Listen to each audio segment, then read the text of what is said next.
a lecture at the University of Cambridge, Dr. Sirka told a worried audience that scientists have few answers for them. Since the mass coronal ejection of 2012, the strength of the Earth's magnetic field has increased by a factor of 50,000. This has resulted in huge disturbances in radio and satellite communications, dangerous bands of radiation around the poles, and as we can all see from our window, an aurora borealis that never burns away. Unfortunately, we are stumped as to why this is happening, and if we cannot find an answer soon, it may change the way we live, the way we communicate, even the way we evolve forever. Dr. Sirka went on to say, "Bought you more electrolytes? Oh, new and improved citrus flavor." Thanks, Sean.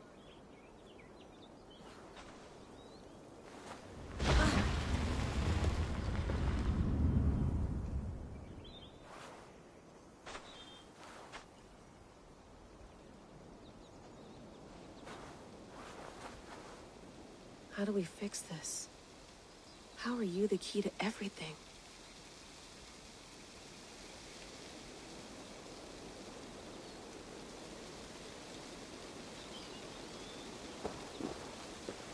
You're a long way from home, Eivor.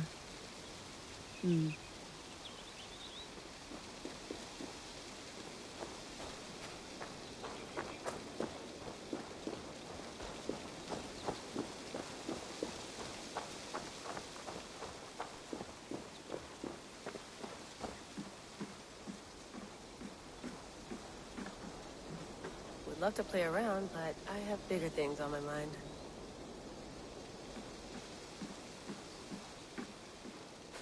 Did you get my tea?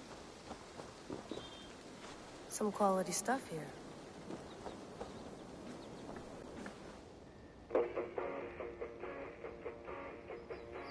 Oof. Mint tea is not actually tea, Bex. It's an infusion. It's really just dirty, minty water. I don't care what you call it, Sean. Did you buy any? Of course I did, love. Hey, sorry about pulling you out. The generator was sputtering. That's fine. I needed air. How is the Animus data stream? Comfortable? Felt pretty stable after a while. Good. Just give me a sec and you can jump back in.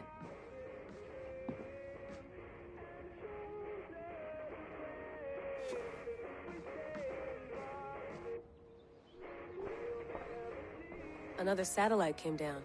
Did you see? I did. One of Abstergo's. That's good. Well, most of North America just lost its GPS service, so depends what you mean by good, really. Right. Even when we win, we lose. Okay, we're all set. Whenever you're ready, you can jump back in. You mind if I put some music on? Go for it. Cool.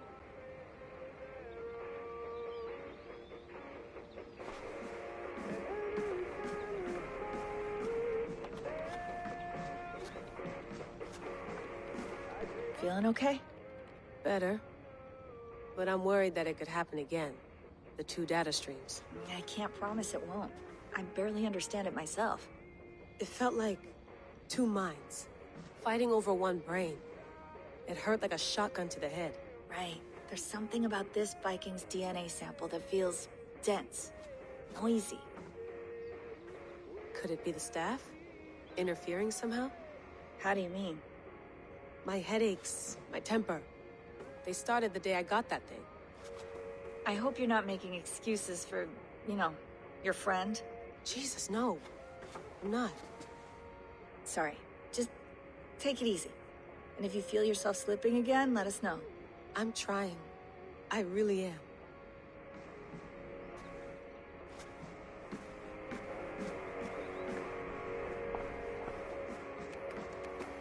Let's have a look.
Sean.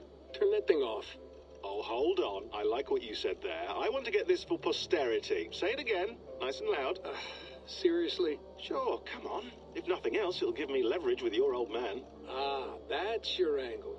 Nice. What I said was, I wish I hadn't been born into the Assassins. I wish I had chosen this life. Is that good enough? Sure, but why is that? Because choice is the central idea of our creed. It underpins everything, right? It's about free will. It's about seeing the evidence before you and saying, yes, this is what I want. Or, no, this isn't for me. But when you're born into a group like this, or any other, like I was, you get mixed signals. You get told over and over again, this is what we believe. These are the rules. This is reality. No deviation. And if you question it, oh, they look at you like you killed a puppy. That's hardly free will. It's a weird irony when free will is your central belief, but nobody wants you to believe otherwise.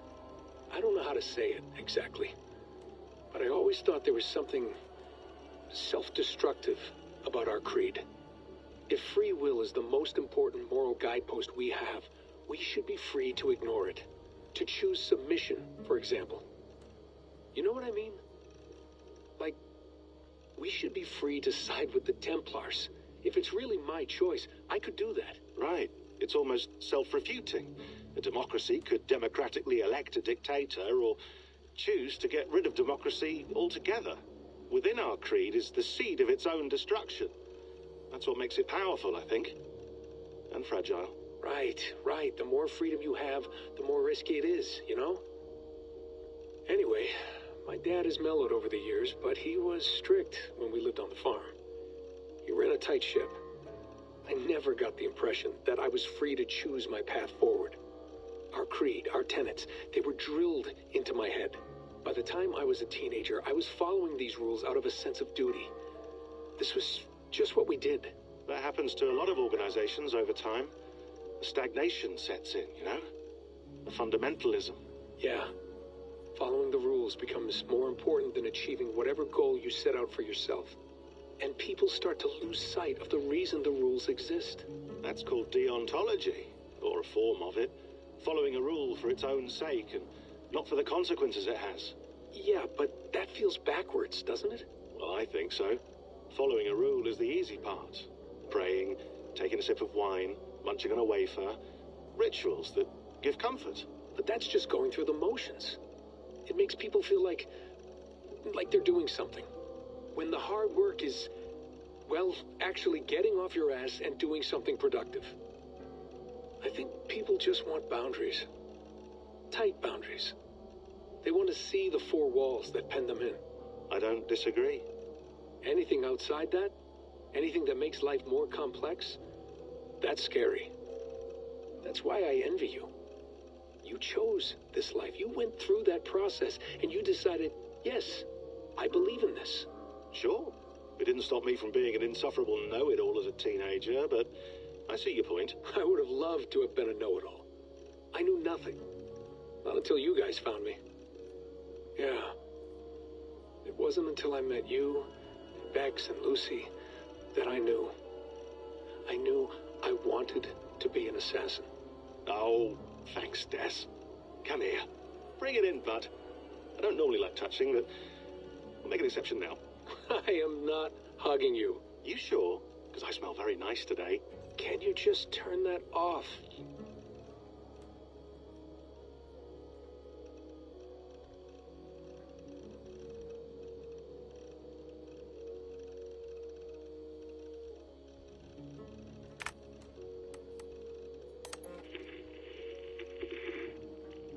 Layla, thought you might be interested in this.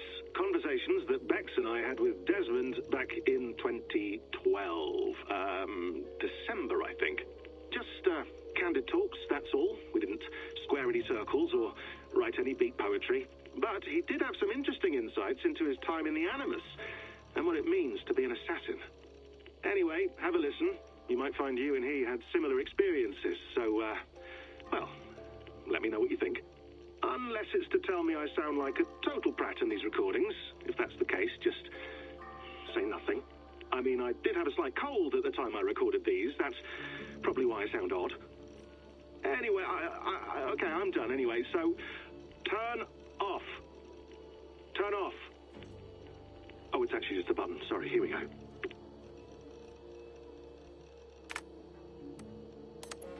Hold on, I'll just set this here. Do you guys record everything we talk about? Not everything, but you've been using the Animus so much, I thought this was a good chance to learn some things about prolonged exposure. So I'm your guinea pig. No, my guinea pigs are all dead. The Animus was too much for them to handle. Cute. Can I ask you about the bleeding effect? Any recent flashes? Any memories resurfacing? Yeah, the usual things. Ghost images of Altair and Ezio a few times a day. Nothing intrusive, just brief moments. They pass quickly, almost without me noticing, like a figure in the corner of my eye, or remembering a dream from the night before. I did have one extended hallucination a few days ago. It was Ezio. He was older, around the time he left Cappadocia. He was standing on the deck of a ship, alone. And through him, I could feel an intense regret or guilt. And it felt to me like he'd had a loss of faith in himself, in the Creed, like he couldn't keep it up, couldn't stay true to his ideals. And as I watched him, I thought, is this the moment he decided he was done being an assassin? It felt like it. Anyway, most of my visions have been brief, lasting just a few seconds. They're like complete memories of small moments that appear suddenly out of nowhere, fully formed. It's a strange feeling. Okay, anything else? I'm starting to see Connor now, too. Though I hear his voice more often than I see him. I'm sure that will change. Oh, yeah, and yesterday, just before bed, I had a memory of being on a beach in the Caribbean with a bunch of sailors. Or maybe they were pirates. I don't know. No idea. Huh. We'll look into that. And how do you feel in general? In general? Well, I feel older, for one. Much older. And it's strangely comforting. I'm collecting the memories and skills and thoughts of so many people. I feel like I've lived a few hundred years or more. Is it possible that if I do this for too long, it'll push my own memories aside? That I'll be everyone but myself after a while? It's possible. That's called identity substitution. It's happened before, but it's rare. And someone with your background shouldn't need to worry. My background? You mean someone with my genes? My abilities? You have Isu DNA, and that lets you see things and do things and withstand traumas that other people can't. And I can suffer in ways that others can't. That's not something to be proud of. You mean the apple? Yeah. It has a pull, Bex. It tugs at my brain. It talks to me. Teases me. Drives me mad. And what I did to Lucy... God damn it. Nothing is worth the damage I did. The pain I caused. I know. But you're special. That's the point. I'm not special, Bex. I'm lucky. That's all. I understand. We're assassins. It's our creed that makes us different, not our genes, not our blood. Anyone can join us.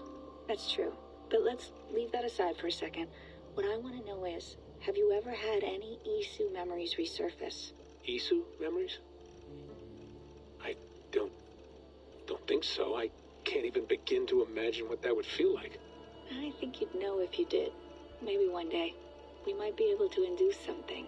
Jesus, let's fix the world first, okay? Before we start digging up my ancient ancestors. Deal. With my luck, I'll be related to some third-rate Isu like Sisyphus or something. Way to aim high, buddy. Hey, you gotta.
I went through hell to bring you here. It had better be worth it. That's quite nice. Soothing. Hello, Layla.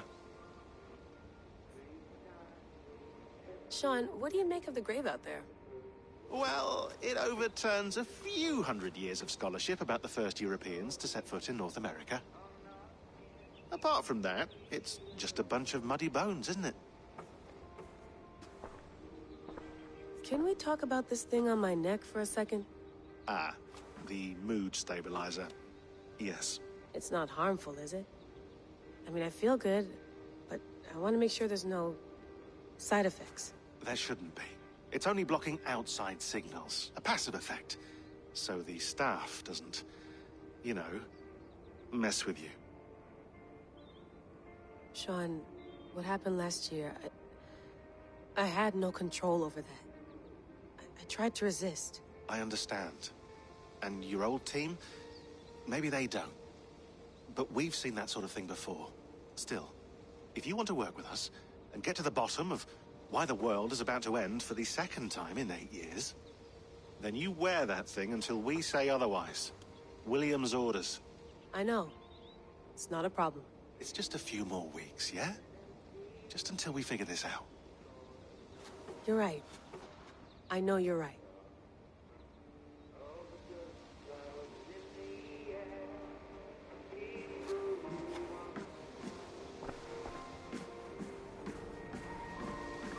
You gonna put this in the fridge, Sean? Of course. In half a minute. Remember, tomatoes go on the counter, not the fridge. Please enjoy your stay. Remember, all the garbage must be packed out, and please water the plants once a day. Yeah, I won't remember that. Sean, don't forget to water the plants while I'm under, okay? I'll add it to the calendar and tattoo it on my leg. Sean has been busy.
Beautiful.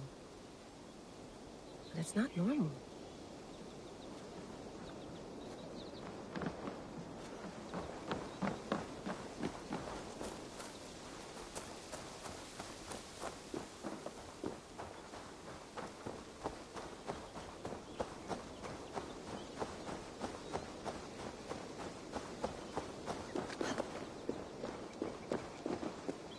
I'm not going anywhere. Not yet.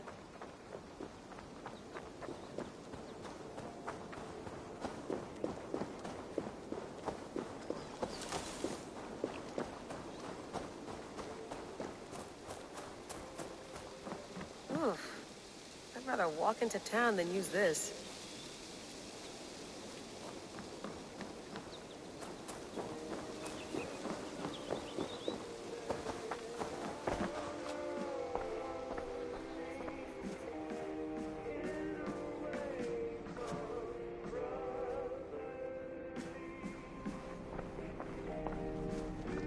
Be nice to sleep in a real bed when this is over.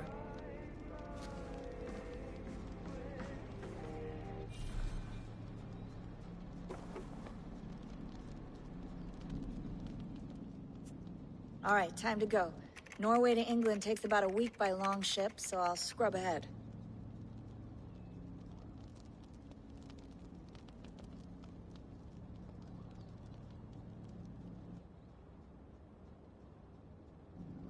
Layla, you okay?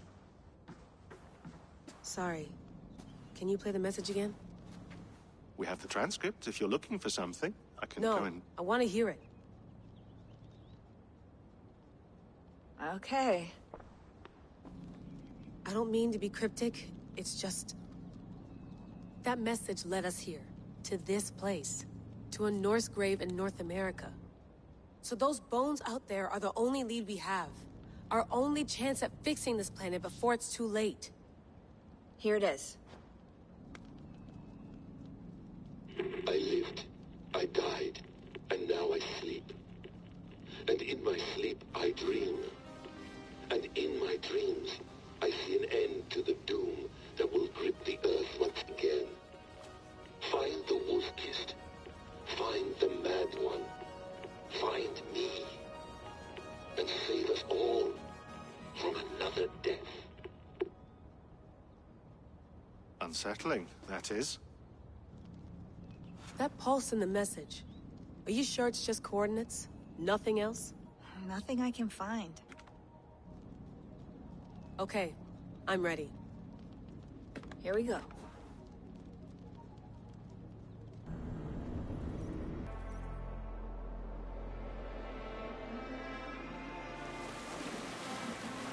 There she is. England.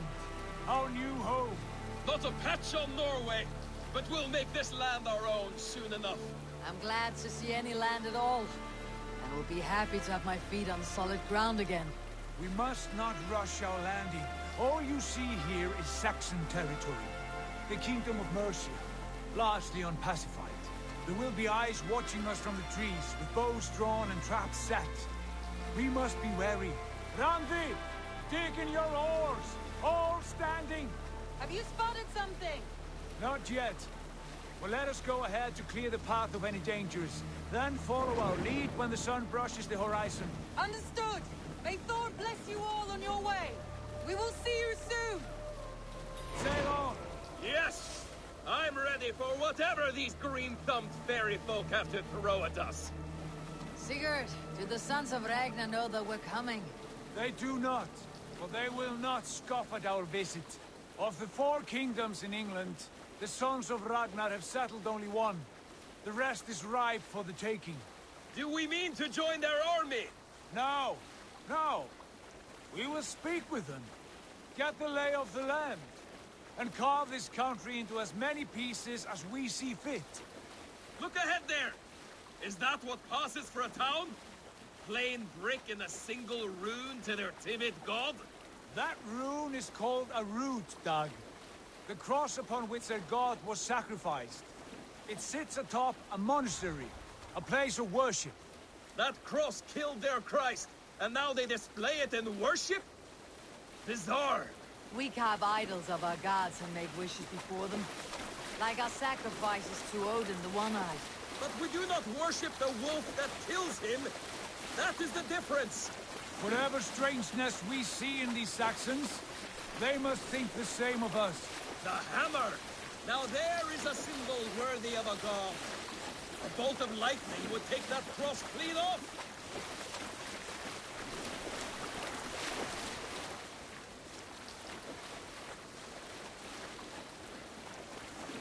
Look there! What are they doing? Ritual drowning. Baptism, Dag. Are the ways of Christians really so unfamiliar to you? Not at all. I simply forgot. And someone has to keep the conversation up. It must be priests and worshippers alone in that place. We could storm this port with ease. Sack it without breaking a sweat. Is there much in the way of treasure there? Always! They shape precious metals and cut jewels to their gods. There will be a fortune there. Later, Dag. There will be time enough for raiding, once we have settled.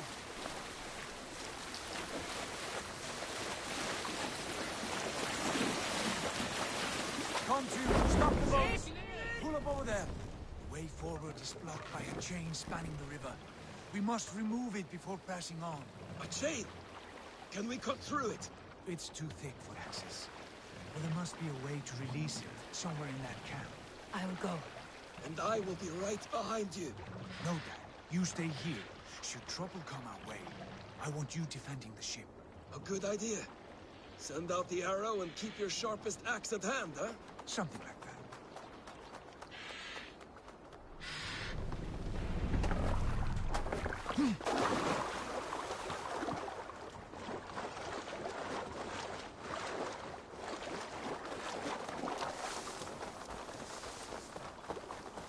I should not be seen in this area.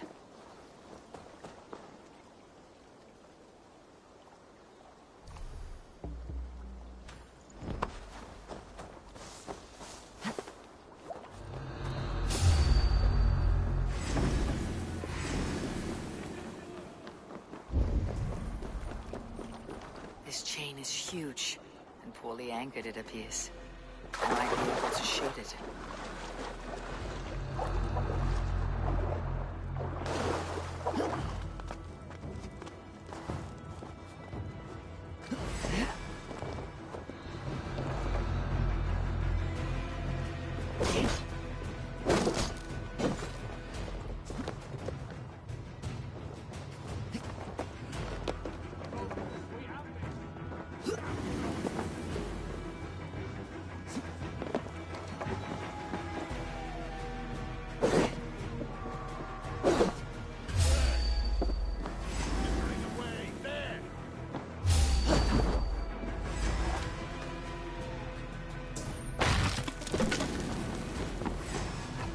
to, brother.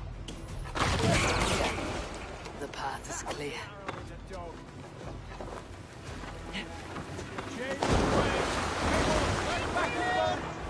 We should be close now, barring any more surprises. Heck the troll spawn!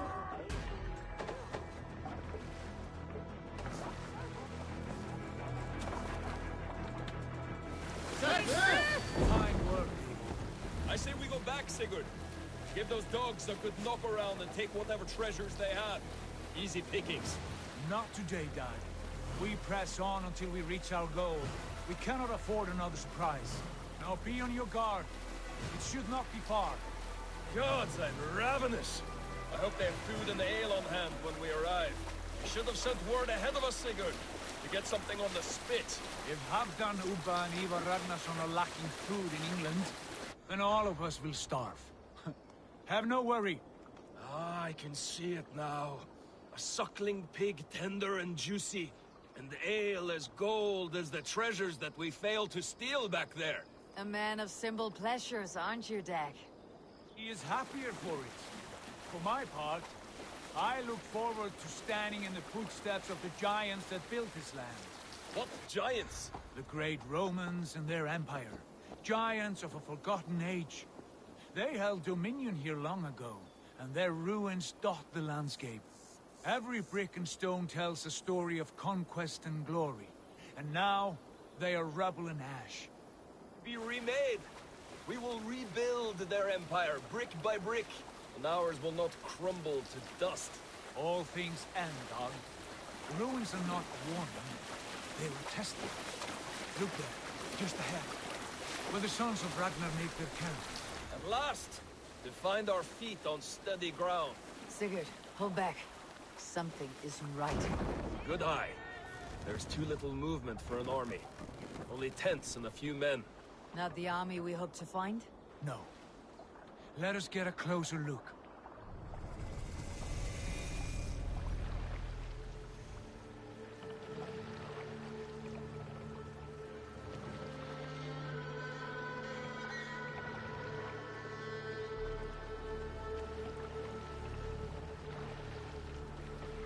Those are not Norsemen. They're too ragged and soiled. We should proceed on foot, lest they spot the boats. Dag and I will go together. We all go. If they are friends, I wish to meet them as a yard. And if they are foes, then we fight them all, together.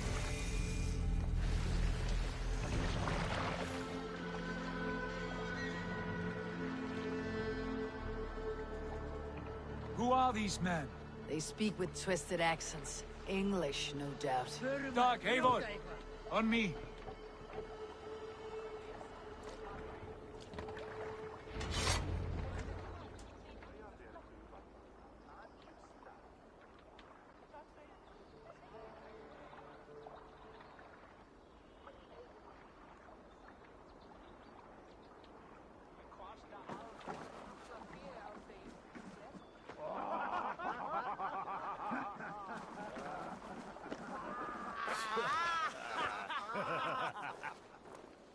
Oi, what's this? A mess of filthy Danes befouling our riverways?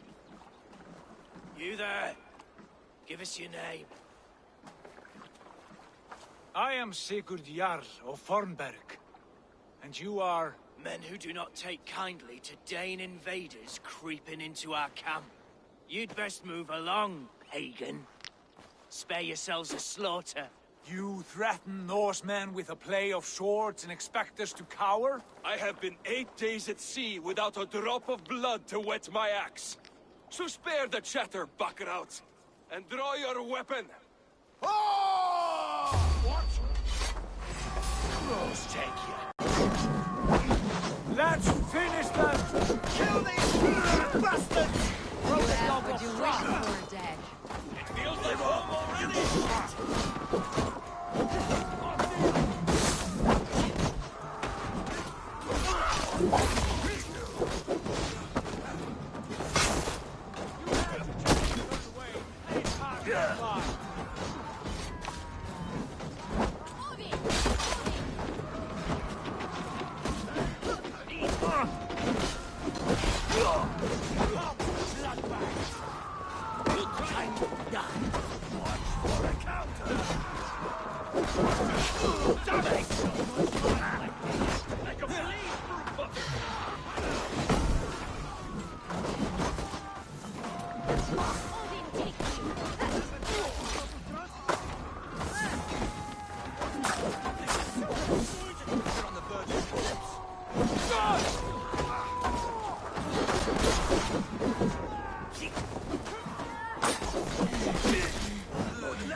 Have a look around, all of you.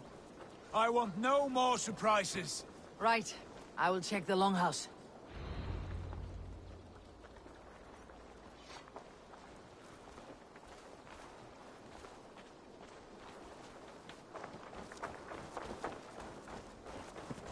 These folks know nothing of tending to their weapons. Careless fools.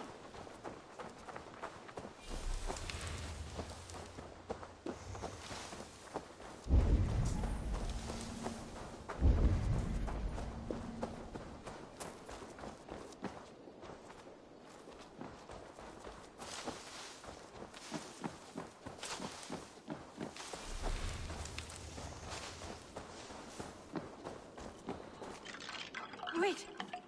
Who are you? Are you with those brigands as well? Sigurd, Dag, in here. Those men had prisoners.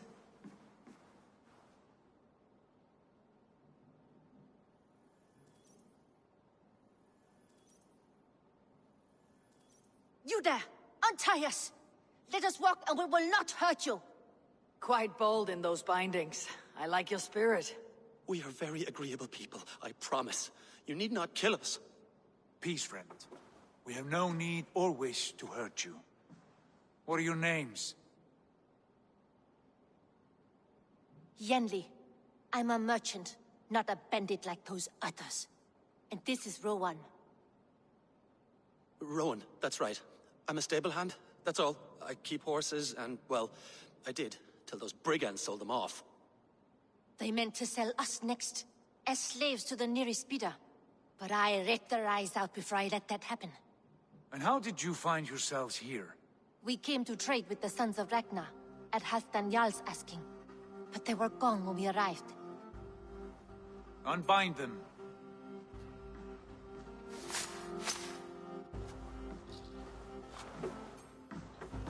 You know the Sons of Ragnar? Aye. Sold many a mare and stallion to the brothers. Good men. Always paid me fair. From the look of this camp, they've been gone for some time. Where will you go now? What will you do? Rebuild my stocks, start anew. I have friends and allies across the land to aid me, but it won't be easy. Every town and village needs a stable to keep horses fit and trim. I'll find my footing again. Somewhere.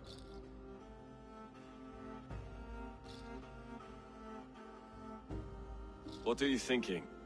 We could use their skills as we get settled. Having access to trade and someone to tend our mounts would be a boon. My thoughts as well. Any friend of the Ragnarsons is a friend of mine. Right, Dag? Whatever you think is best, Sigurd. Janli, Rowan, I am Sigurd Jarl of Fornberg, son of Styrbjörn. This is Eivor and Dag. Both of you are free to go, but more than welcome to stay if you're willing to pull your weight. We'd be happy to, if only to get back on our feet. Then let it be done. The Raven Clan welcomes you.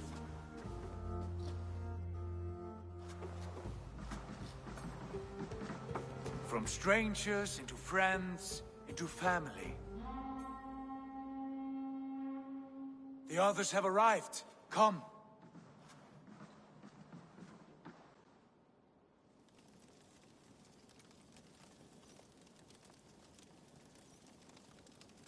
I have a good feeling about this place. Honored family, friends, welcome to your new home.